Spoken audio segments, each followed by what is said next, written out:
आप सभी को गुलाब जामुन जैसी मीठी मीठी नमस्कार। और उसी के साथ आप लोगों का स्वागत है मार्केट के पैचअप या ब्रेकअप शो में। आज के दिन हम डिस्कस करेंगे एक तो हमारी मार्केट को कैसी रह सके कल के दिन मार्केट की नीयत, क्योंकि आज के दिन हमें मार्केट की नीयत में काफी ज्यादा खोट देखने को मिली है और वहां पर मार्केट की नीयत बिगड़ी हुई थी। क्या कल के दिन भी हमें ऐसा सिनेरियो देखने को मिल सकता है, तो उसे हम डिटेल में स्टडी करने की कोशिश करेंगे। और उसी के साथ साथ कल के दिन होने वाले तीन आईपीओ की closing, Ola electrical main line IPO और Efcom holding and picture post studios SME IPO, तो वहां पर क्या रहेगा मेरा पर्सनल डिसीजन, उसे हम स्टडी करने की कोशिश करेंगे। और फाइनली कल के दिन होने वाले 6 आईपीओ की लिस्टिंग, जिनमें से एक मेन लाइन आईपीओ एकम ड्रग्स और बाकी 5 एसएमई आईपीओ होने वाले, तो वहां पर क्या रहेगा मेरी लिस्टिंग स्ट्रेटेजी, उन सभी पॉइंट्स को हम कवर आउट करने की कोशिश करेंगे। तो अभी से इस वीडियो को लाइक और चैनल को सब्सक्राइब कर दीजिएगा। अगर हम सबसे पहले आज के दिन का एफआईआई और डीआई डाटा चेकआउट करते हैं, तो वहां पर डीआई ने 9155 करोड़ की बाइंग करी है और एफआई ने 10,073 करोड़ की सेलिंग करी है। नेट में ओवरऑल में फिगर 1000 करोड़ के करीब सेलिंग का होने वाला है। अब अगर हम सबसे पहले आईपीओ की बात कर लेते हैं, तो जिस तरीके से मार्केट का मूड मोड चल रहा है, तो थोड़ा सा आईपीओ में मतलब कि जो अच्छे आईपीओ हैं मैं उनकी बात नहीं कर रहा हूँ, बट जहां पर हमें दिक्कतें देखने को मिल रही है कंपनी में फाइनेंशियली फंडामेंटली, तो वहां पर हमें थोड़ा सा, अगर हम डिफेंसिव है तो वहां पर हमें थोड़ा सा सोच समझकर काम करना पड़ेगा। अगर मैं ओला इलेक्ट्रिक आईपीओ में अपने पर्सनल डिसीजन की बात करूं, तो इस आईपीओ को मैं इजीली अभी के टाइम पर अवॉइड करने वाला हूं, मार्केट के मूड मोल को ध्यान में रखते हुए। ये मेरा फाइनल डिसीजन होने वाला है, जो मैंने आप लोगों के साथ एजुकेशन पर्पज स्टडी करने की कोशिश करी है। अगर मैं बात करूं एफकॉम होल्डिंग एसएमई आईपीओ की, तो इस आईपीओ को मैं अपने हर फैमिली मेंबर के अकाउंट से अप्लाई करने वाला हूं, क्योंकि ये आईपीओ अच्छा है जिसकी वजह से मैं इसमें इंटरेस्टेड हूं।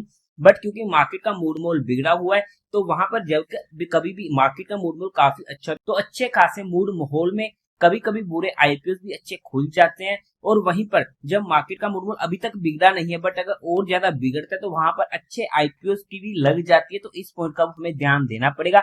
बट बीइंग एन अग्रेसिव होकर मैं एफकॉम होल्डिंग आईपीओ को अप्लाई करने वाला हूँ अपने फैमिली मेंबर के अकाउंट से।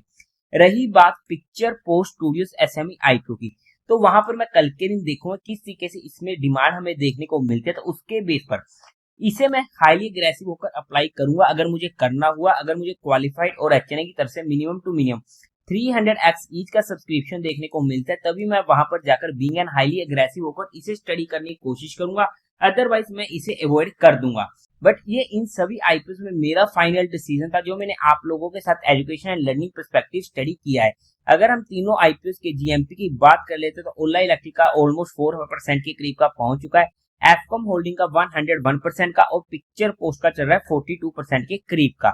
बट आप लोगों का क्या रहने वाला इन आईपीओ में डिसीजन कमेंट सेक्शन में बता दीजिएगा, और कोई भी एक्शन लेने से पहले एक बार अपने फाइनेंशियल एडवाइजर से कंसल्ट करके लीजिएगा। अब अगर हम आईपीओ की बात कर लेते हैं जिनकी होने वाली कल के दिन listing, Solkar synergies SME IPO, Balcop SME IPO, Rajputana industries SME IPO, Ashapura logistic SME IPO, KG apparel SME IPO and Ekam drugs mainline IPO, इन सभी आईपीओ की होने वाली कल के दिन लिस्टिंग। पर्सनली मुझे जहां पर एकम ड्रग्स का आईपीओ अलॉट हुआ है, बट इन सभी आईपीओ में कल के दिन मेरी लिस्टिंग स्ट्रेटेजी सेम रहती, क्योंकि मार्केट का मूड मोल बिगड़ चुका है। तो वहां पर मेरा माइंडसेट सिर्फ और सिर्फ लिस्टिंग गेन का होता है, कि जैसे ये आईपीओ लिस्ट होते हैं वहां पर मैं इमीडिएट बुक करने की कोशिश करता, चाहे वो लॉस में खुले चाहे प्रॉफिट में खुले।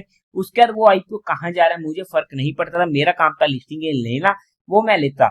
लेकिन हाँ, इतनी उम्मीद है कि जो अच्छे आईपीओ होने वाले हैं लाइक सोलकर, राजपुताना, बलकोप, आशापुरा लॉजिस्टिक, तो यहाँ पर हमें लिस्टिंग लॉस होने की उम्मीद काफी ज्यादा कम है, कि जहां पर इन चारों आईपीओ में भी हमें दिक्कत देखने को मिले, तो उसकी पॉसिबिलिटी मुझे थोड़ी सी कम देखने को मिल रही है। हाउएवर मैं अपनी लिस्टिंग स्ट्रेटेजी के अकॉर्डिंग, अपने रूल्स के अकॉर्डिंग जैसी जो आईपीओ लिस्ट होते हैं वहां पर मैं बुक करने की कोशिश करता। बट बाय द वे आप लोग कौन कौन से आईपीओ मिला कमेंट सेक्शन में बता दीजिएगा, और उसी के साथ साथ कोई भी एक्शन लेने से पहले एक बार अपने फाइनेंशियल एडवाइजर से कंसल्ट कर लीजिएगा।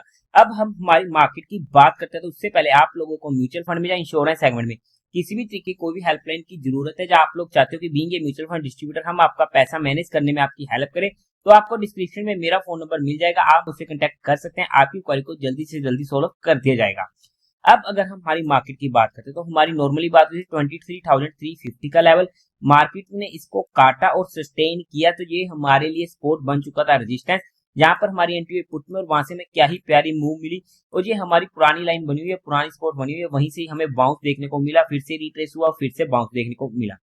अब अगर हम कल के लिए मार्केट की बात करते हैं, अगर ये लेवल कटता है 23,890 का, तो वहां पर हमें नेक्स्ट सपोर्ट जो मिलेगी 23,680 के पास की मिलने वाली है। ये हमारे लिए इंपॉर्टेंट लेवल होने वाला है। इस लेवल से अगर हमें बाउंस देखने को मिलता है तो वहां पर हम प्ले कर सकते हैं और हमारे लिए जो मेजर डिस्टेंस रहेगा वो रहेगा 24,350 का। जब तक मार्केट इसको क्रॉस करके ऊपर की साइड सस्टेन नहीं करता है तब तक के लिए हमें ऊपर की साइड की बड़ी मूव मिलना थोड़ा सा डिफिकल्ट हमें देखने को मिल रहा है। अगर मार्केट गैप डाउन खुलता है और इस लेवल के आसपास देखने को मिलता है तो वहां पर काफी हाई चांसेस है कि हमें वहां पर बाउंस बैक देखने को मिल सकता है। बट ऑब्वियसली यहाँ पर हमें आज के दिन मिड कैप और स्मॉल कैप में अच्छा खासा करेक्शन देखने को मिला, वहां पर हमारे पोर्टफोलियो में दिक्कतें देखने को मिली होगी तो वहां पर हम पैनिक हो जाते हैं। सबसे पहली बात तो हमें पैनिक नहीं होना है।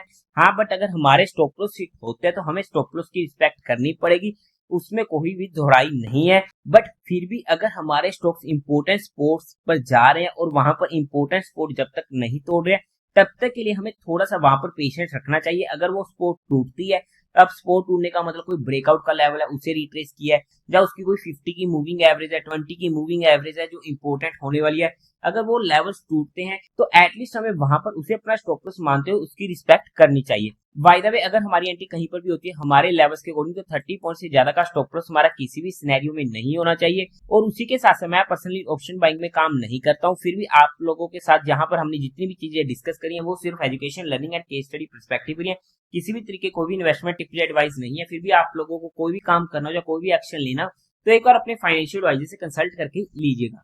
तो देवी और सज्जनों, उम्मीद है आप लोगों को ये वीडियो अच्छी लगी होगी, तो इस वीडियो को लाइक कीजिएगा, शेयर कीजिएगा और साथ ही साथ चैनल को सब्सक्राइब करें। हर हर महादेव।